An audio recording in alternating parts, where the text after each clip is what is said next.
हमारे जमाने में साइकिल 3 चरणों में सीखी जाती थी।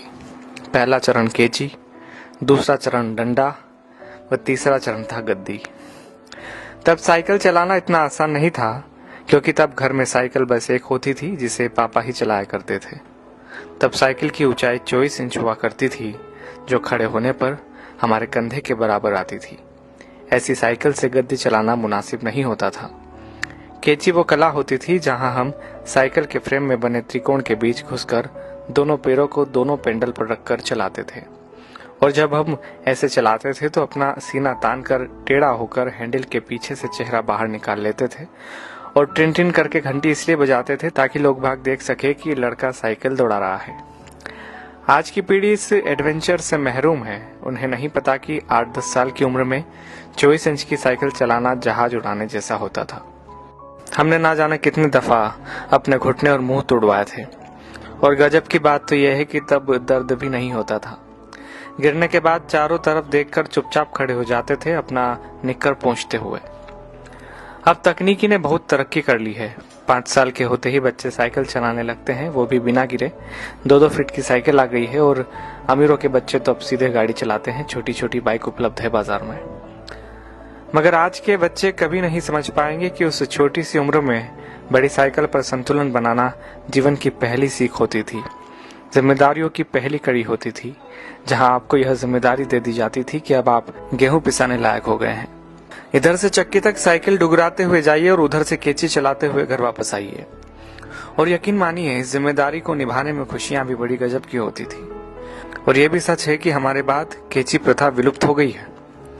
हम लोग ही दुनिया की आखिरी पीढ़ी है जिसने साइकिल चलाना 3 चरणों में सीखा था। हम वो आखिरी पीढ़ी है जिन्होंने कई बार मिट्टी के घरों में बैठकर परियों और राजाओं की कहानी सुनी, जमीन पर बैठकर खाना खाया, प्लेट में चाय पी है। हम वो आखिरी लोग हैं जिन्होंने बचपन में मोहल्ले में मैदानों में अपने दोस्तों के साथ परंपरागत खेल, गिल्ली डंडा, लुका छुपी, खो खो, कबड्डी, कंचे जैसे खेल खेले हैं। हम वो आखिरी पीढ़ी के लोग हैं जिन्होंने कम या बल्ब की पीली रोशनी में होमवर्क किया है और नोवेल पढ़े हैं। हम उसी पीढ़ी के लोग हैं जिन्होंने अपनों के लिए अपने जज्बात खतों में आदान प्रदान किए हैं। हम वो आखिरी पीढ़ी के लोग हैं जिन्होंने कूलर, एसी व हीटर के बिना ही बचपन गुजारा है। हम वो आखिरी पीढ़ी के लोग हैं जो अक्सर अपने छोटे बालों में सरसों का ज्यादा तेल लगाकर स्कूल और शादियों में जाया करते थे। हम वो आखिरी पीढ़ी के लोग हैं जिन्होंने स्याही वाली दवात या पेन से कॉपी, किताबें, कपड़े और हाथ काले नीले किए हैं। हम वो आखिरी लोग हैं जिन्होंने टीचर से खूब मार खाई है। हम वो आखिरी लोग हैं जो मोहल्लों के बुजुर्गों को दूर से देखकर नुक्कड़ से भागकर घर आ जाया करते थे। हम वो आखिरी लोग हैं जिन्होंने गोदरेज सोप की गोल डिबिया से साबुन लगाकर शेव बनाई है, जिन्होंने गुड़ की चाय पी है, काफी समय तक सुबह काला या लाल दंत मंजन या सफेद टूथ पाउडर इस्तेमाल किया है। हम निश्चित ही वो आखिरी लोग हैं जिन्होंने चांदनी रातों में रेडियो पर बीबीसी की खबरें, विविध भारती, ऑल इंडिया रेडियो और बिनाका गीत माला जैसे प्रोग्राम सुने हैं। हम ही वो आखिरी लोग हैं जब हम सब शाम होते ही छत पर पानी का छिड़काव किया करते थे। उसके बाद दरी चादरें बिछाकर सोते थे। एक स्टैंड वाला पंखा सबको हवा के लिए हुआ करता था। सुबह सूरज निकलने के बाद भी ढीठ बने सोते रहते थे। वो सब दौर बीत गया। दरी चादरें अब नहीं बिछा करती है।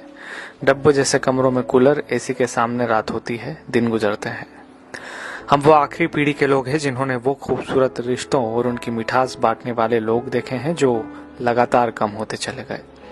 अब तो लोग जितना पढ़ लिख रहे हैं उतना ही खुदगर्जी, अनिश्चितता, अकेलेपन व निराशा में खोते जा रहे हैं।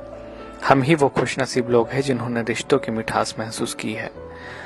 हम एकमात्र वह पीढ़ी है जिसने अपने माँ बाप की बात हमेशा मानी है और बच्चों की भी।